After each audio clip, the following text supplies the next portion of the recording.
Assalamualaikum warahmatullahi wabarakatuh. Perkenalkan, saya Anissa Fakirah Husna dari 11 IPA 9. Di sini saya akan menjelaskan tentang salah satu tokoh dalam perbaruan Islam, yaitu Muhammad Iqbal. Muhammad Iqbal lahir pada tanggal 9 November pada tahun 1877 dan ia wafat pada tanggal 21 April tahun 1938. Ia juga dikenal sebagai Allama Iqbal dan ia juga seorang penyair, politisi, dan filsuf besar pada abad ke-20. Muhammad Iqbal lahir di Sialkot, Punjab, India, atau sekarang masuk wilayah Pakistan. Ia diakui sebagai penyair klasik yang menonjol di Pakistan, India, dan di dunia internasional. Selain disebut sebagai penyair nasional Pakistan, Muhammad Iqbal juga disebut sebagai Bapak Pakistan. Ayahnya, Muhammad Nur, merupakan tokoh sufi, sementara ibunya dikenal sebagai seorang muslim yang taat beragama. Muhammad Iqbal mengenyam pendidikan di Pakistan hingga ia mendapat gelar pasca sarjana.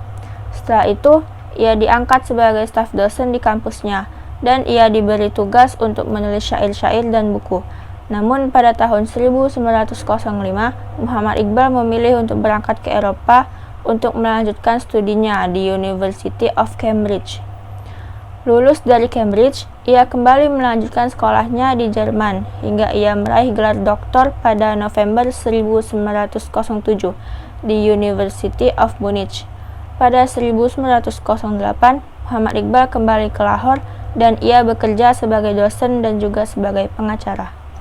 Muhammad Iqbal memiliki peran yang besar sebagai seorang tokoh politik dan pembaharu di Pakistan. Maka dari itu, ia disebut sebagai Bapak Pakistan karena sejak ia menjabat sebagai Presiden Liga Muslimin, ia banyak memaparkan tentang perlunya membentuk negara Muslim. Bahkan, dalam pidato kepresidenannya, ia menyatakan bahwa terbentuknya negara Muslim itulah yang menjadi tujuan akhir umat Islam. Pemikiran Muhammad Iqbal dan pengaruhnya terhadap pembaruan hukum Islam adalah gagasan Muhammad Iqbal, khususnya pada pembaruan hukum Islam di India, banyak dipengaruhi oleh dinamika sosial yang terjadi di kalangan masyarakat Eropa. Iqbal merasa bahwa ijtihad merupakan kebutuhan yang sangat mendesak dalam mengembangkan hukum Islam yang mengacu kepada kepentingan umat dan kemajuan umum. Menurut Muhammad Iqbal, pemahaman terhadap Al-Quran dan hadis sebagai sumber etika harus mampu mengadopsi dinamika perkembangan zaman. Untuk itu, umat Islam harus mampu memahami kandungan Al-Quran dan hadis secara utuh dan mendalaminya, guna menemukan solusi untuk masalah sosial yang terus berkembang dan kompleks.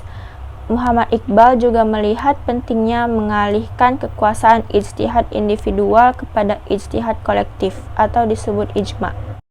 Karya-karya Muhammad Iqbal antara lain yaitu Ilmul Iqtisad pada tahun 1903, puisi-puisi berbahasa Persia seperti Asrar-i-Khudi pada tahun 1915, puisi-puisi berbahasa Urdu seperti Zar-i-Kalim pada tahun 1936, dan buku dalam bahasa Inggris seperti The Reconstruction of Religious Thought in Islam pada tahun 1930.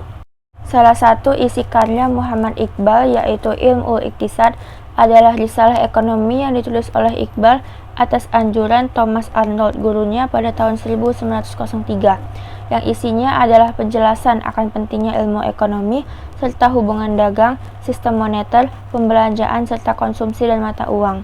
Sedangkan puisi yang berbahasa Urdu yaitu Zarb-i-Kalim yaitu puisi yang menceritakan tentang pukulan Nabi Musa.